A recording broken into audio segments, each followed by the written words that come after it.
Alokasi belanja negara 2024 agar diserap tepat sasaran, transparan, dan adaptif pada berbagai perubahan situasi.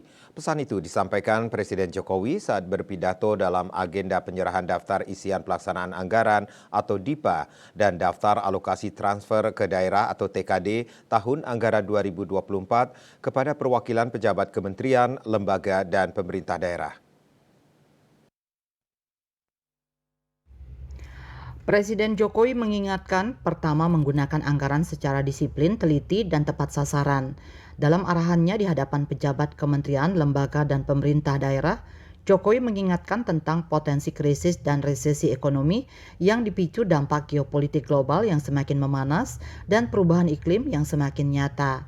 Pesan kedua yang disampaikan Jokowi adalah transparansi dan akuntabilitas keuangan daerah yang perlu dikedepankan oleh otoritas berwenang untuk mencegah penyalahgunaan anggaran berkaitan dengan korupsi.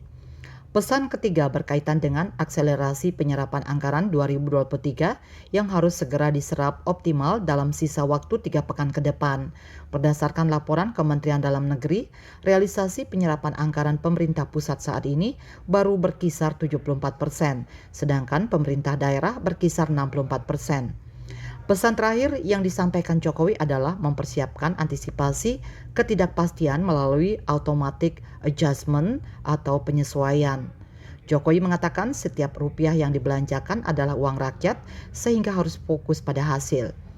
Penyerahan DIPA dan TKD 2024 kepada para menteri, kepala lembaga, hingga gubernur dilakukan secara digital, tak lagi berbentuk dokumen fisik seperti yang dilakukan sebelumnya. Belanja negara 2024 nantinya akan ditujukan untuk menuntaskan infrastruktur prioritas, percepatan transformasi ekonomi hijau, dan mendukung reformasi birokrasi dan aparatur negara termasuk dukungan pelaksanaan pemilu 2024. Kementerian Keuangan mengalokasikan anggaran senilai 857,6 triliun rupiah atau naik 5,3% dari alokasi 2023 dalam bentuk TKD untuk mendukung penggajian pegawai pemerintah dengan perjanjian kerja, terutama guru dan tenaga kesehatan.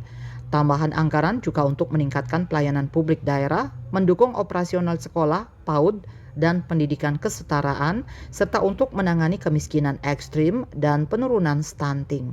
KMB Bali Pos melaporkan.